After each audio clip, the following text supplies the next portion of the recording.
लोकसभा चुनाव के बाद में केंद्र सरकार का यानी कि यूनियन बजट 2024 पेश हुआ और जिसमें सोना और मोबाइल सस्ते होने की संभावना है और उसके साथ ही कई चीज़ों की उसमें राहत दी गई है। तो पूरा वीडियो देखिए, बजट 2024 पूरा बजट देखेंगे तो ही मालूम पड़ेगा कि क्या सस्ता हुआ, क्या महंगा हुआ और क्या उसमें रियायत या सुधार हुआ। तो वीडियो को लाइक कीजिए, सब्सक्राइब कीजिए और शेयर कीजिए। बजट 2024 जो कि निर्मला सीतारमण जी ने पेश किया और बजट में मोबाइल फ़ोन और सोने पर कस्टम ड्यूटी में कटौती की गई, जिसके कारण कैपिटल गेन टैक्स को सरल बनाया गया है, जिससे ये मोबाइल फ़ोन और सोना सस्ता हो सकता है और रोजगार कौशल और ईएमआई के मध्यम वर्ग के पर ध्यान केंद्रित कर रहे हैं। बहुपक्षीय विकास एजेंसियों के जरिए आंध्र प्रदेश को 15,000 करोड़ रुपए की विशेष सहायता दी जाएगी।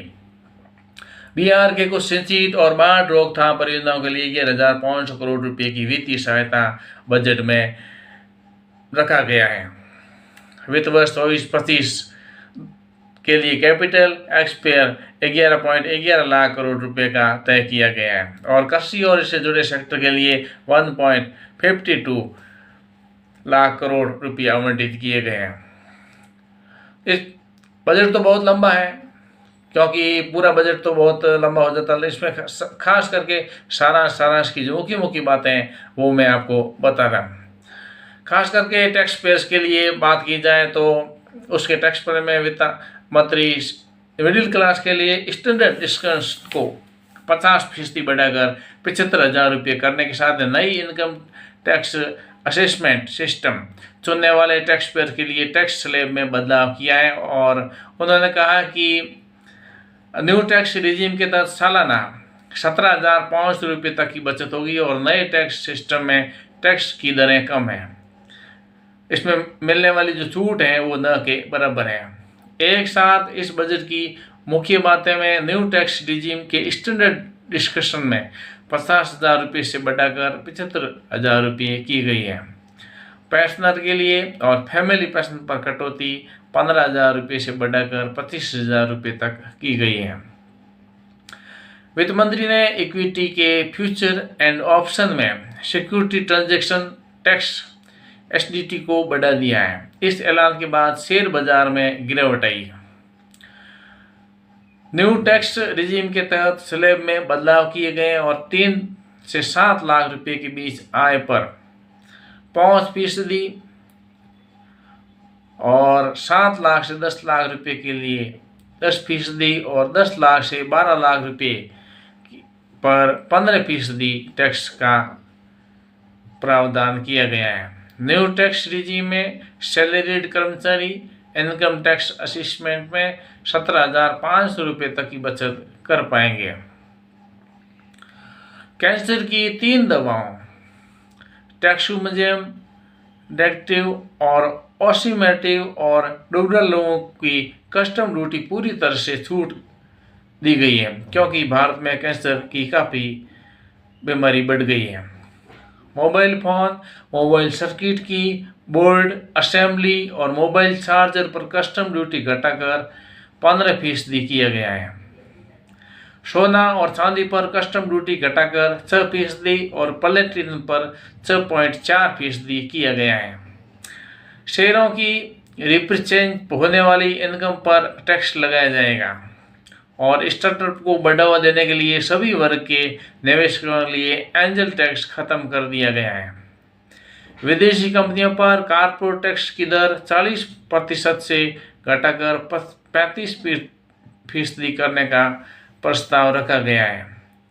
अपील में पेंडिंग इनकम टैक्स असेसमेंट विवादों के समाधान के लिए विवाद से विश्वास योजना 2024 लाई जाएगी। सभी फाइनेंशियल और नॉन फाइनेंशियल एसेट्स पर long term capital gain tax 12.5% किया गया है। लिस्टेड शेयरों से हुए 1.25 लाख रुपये यानी कि 1.25 लाख रुपये तक लॉन्ग टर्म कैपिटल गेन में टैक्स पर छूट दी गई है। ई कॉमर्स लिस्टेड शेयरों में हुए 1.25 लाख रुपए तक की लॉन्ग टर्म कैपिटल गेन में टैक्स पर छूट दी गई। पहले 1 लाख रुपए तक की छूट थी। 1 लाख रुपए से नीचे का कारोबार करते हैं तो टैक्स नहीं लगता था, और अभी ये 1.25 लाख रुपए तक कर दी गई है। ई कॉमर्स कंपनियों पर DTS की दर से घटाकर TDS की दर 1 से घटाकर 0.1% कर दी गई है। विवरण दाखिल करने की तय तारीख तक TDS के पेमेंट में देरी को अपराध की कैटेगरी से हटाया गया है। इनकम टैक्स असेसमेंट आकलन को 3 साल से 5 साल तक दोबारा खोला जा सकता है। हालांकि ये उसी समय होगा जब बची हुई आय 50 लाख रुपए या उससे ज़्यादा हो। सरकार इनकम टैक्स असेसमेंट एक्ट 1961 की व्यापक समीक्षा 6 महीने में पूरी करेगी और GST को आसान और रैशनलाइज बनाया जाएगा ताकि बाकी क्षेत्रों तक इसका विस्तार किया जा सके। वित्त वर्ष 2024-25 में फिस्कल डेफिसिट GDP का 4.9% रहने का अनुमान है, जो कि अगले साल 4.5% से कम रहने का अनुमान है। बजट में मैन्युफैक्चरिंग और सर्विसेज सहित 9 प्रायोरिटी वाले सेक्टर और विकसित भारत के लक्ष्य को हासिल करने के लिए नेक्स्ट जनरेशन के रिफॉर्म का रोड मैप रखा गया है। कृषि और इससे जुड़े सेक्टर के लिए 1.52 लाख करोड़ रुपए आवंटित किए गए हैं। वित्त वर्ष 24-25 के कैपिटल एक्सपेयर 11.11 लाख रुपए तय किया गया है। आप मेरे वीडियो को लाइक कीजिए, सब्सक्राइब कीजिए और शेयर कीजिए। वित्त मंत्री निर्मला सीतारमण जो बजट पेश किया है वो सरकारी खजाने में काफ़ी, उसका भी बता देता हूँ कि बजट में उधारियों को छोड़कर कुल रिसीट 32 लाख करोड़ और खर्च 48.21 लाख करोड़, यानी कि जो उधारी है, उधारी तो 32 है, 32.07, और जो खर्च है वो 48.21 लाख करोड़ रहने का अनुमान है, और net tax collection 25.83 lakh crore रुपए अनुमानित है। सीतारमण ने कहा कि सरकार का फिस्कल डेफिसिट 2024-25 में GDP का 4.9% रहने का अनुमान है। ये 2024-25 के लिए फरवरी में पेश अंतरिम बजट में अनुमानित 5.1% से कम है। इसकी वजह मजबूत टैक्स कलेक्शन और भारतीय रिजर्व बैंक से उम्मीद से ज़्यादा डिविडेंड की रकम।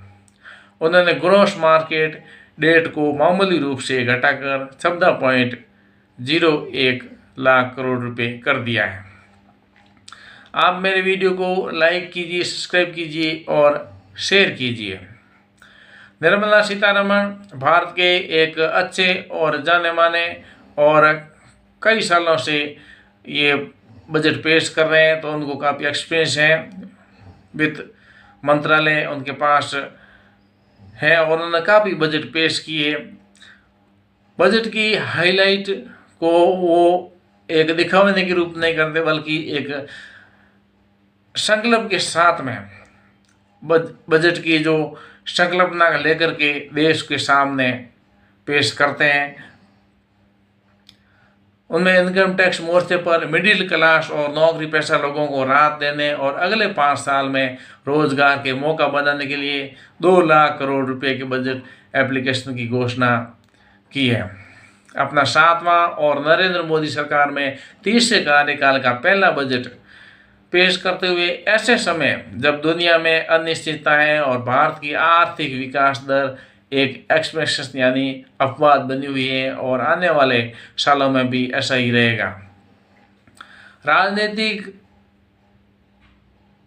घोषणाएं इसमें कुछ नहीं है। वित्त मंत्री ने NDA गठबंधन में शामिल सहयोगी दलों के शासन वाले राज्यों बिहार, आंध्र प्रदेश कई ऐसे ऐलान किए हैं।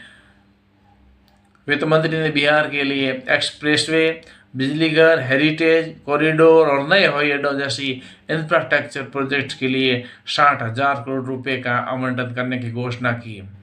बिहार में अगले साल विधानसभा चुनाव होने वाले हैं, लेकिन बजट में बिहार को यह आर्थिक मदद सब्सिडी या कैश मदद के रूप में नहीं।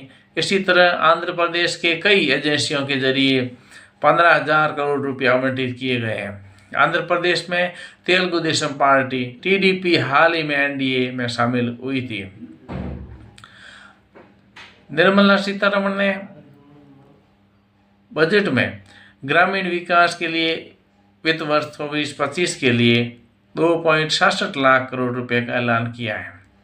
बजट में इंफ्रास्ट्रक्चर प्रोजेक्ट के लिए 11.11 लाख करोड़ रुपए का बजट एप्लीकेशन किया है, जो देश का जीडीपी का 3.4% है। वित्त वर्ष 24-25 में बजट में कृषि और इससे जुड़े सेक्टर्स के लिए 1.52 लाख करोड़ रुपए आवंटित किए गए हैं। शहरी और ग्रामीण क्षेत्रों में 3 करोड़ किफायती आवासों निर्माण के लिए सहायता और छोटे और मंझोले उद्यमों को कर्ज सहायता प्रदान की गई है। स्टार्टअप के लिए सभी कैटेगरी के निवेशकों के लिए एंजल टैक्स खत्म करने की घोषणा की, और जब ये कोई नॉन लिस्टेड या स्टार्टअप कंपनी शेयर जारी कर पूंजी जुटाती है तो उसका वैल्यू कंपनी के उपयुक्त बाजार मूल्य से अधिक होता है, तब उस पर एंजल टैक्स लगाया जाता है। रोजगार की चुनौतियों के लिए 4.1 लाख करोड़ युवाओं के लिए रोजगार, कौशल विकास और दूसरे मौकों उपलब्ध कराने की योजनाओं पर 2 लाख करोड़ रुपए का प्रावधान किया गया है। इसके अलावा शिक्षा, रोजगार, कौशल के लिए 5 साल की अवधि में 1.48 लाख करोड़ रुपए का निर्धारण किया गया है। रोजगार को बढ़ावा देने के लिए बजट में कंपनियों के लिए इंसेंटिव प्रावधान किए गए और इससे पहली बार काम करने वाले कर्मचारियों के लिए 1 महीने के वेतन का पेमेंट और नौकरी के पहले 4 सालों में उनके रिटायरमेंट फंड अनुदान के बारे में ऐलान है। एम्प्लॉयर के हर एक एक्स्ट्रा कर्मचारी की ईपीएफओ योगदान के लिए 2 साल के लिए 3,000 रुपये हर महीने तक का रिम्बर्समेंट शामिल है। शहरी क्षेत्रों में भारत की अधिकांश बेरोजगारी दर 6.7% बताई गई, भले ही प्राइवेट निजी एजेंसियों के मुताबिक ये कहीं ज़्यादा लेवल पर है। वित्त मंत्री ने स्किल में सुधार के साथ ही छात्रों के इंटर्नशिप कार्यक्रम चलाया जाएगा और हायर एजुकेशन के लिए रियायती लोन भी दिया जाएगा। इंडस्ट्री के लिए मुद्रा लोन योजना के तहत एमएससी की कर्ज की सीमा 10 लाख रुपए से बढ़ाकर 20 लाख रुपए की और 12 इंडस्ट्रियल पार्क स्थापित करने का प्रस्ताव। स्पेस सेक्टर में 1,000 करोड़ रुपए का कैपिटल फंड स्थापित करने का प्रस्ताव किया गया है। इस प्रकार से निर्मला सीतारमण का ये बजट शानदार कहा जा सकता है, लेकिन शेयर बाजार उसकी वजह से गिरा और बार बार गिरते गिरते, हालांकि शेयर बाजार में उसका कुछ कारण अलग था, क्योंकि जो शेयर को निवेशकों का जो दूसरा शेयर बाजार की वजह से नहीं, उसमें जो ये कानून था टैक्स का, शेयर बाजार की कंपनी की 1,25,000 से ज़्यादा यदि इन्वेस्ट करेंगे तो टैक्स लगेगा, पहले कुछ कम था। और दूसरा एक और कारण था, उसकी वजह से शेयर बाजार गिर रहा। हालांकि ये 4 दिन से गिर रहा है तो मुनाफा वसूली की मान सकते हैं, इसका कोई विश्वास नहीं, क्योंकि मुनाफा वसूली भी इसमें काफ़ी ज़्यादा होती है। लेकिन कुल मिला के बजट एक जिस प्रकार से विश्व की जो अभी माहौल है, कहीं युद्ध हो रहा है, कहीं कुछ हो रहा है, कहीं आपदा हो रहा है, प्रबंध हो रहा है, उस हिसाब से भारत के हिसाब से देखा जाए तो एक सकारात्मक बजट ही कहा जा सकता है। आप मेरे वीडियो को लाइक कीजिए, सब्सक्राइब कीजिए और शेयर कीजिए। आज के लिए बस इतना ही। बहुत बहुत धन्यवाद।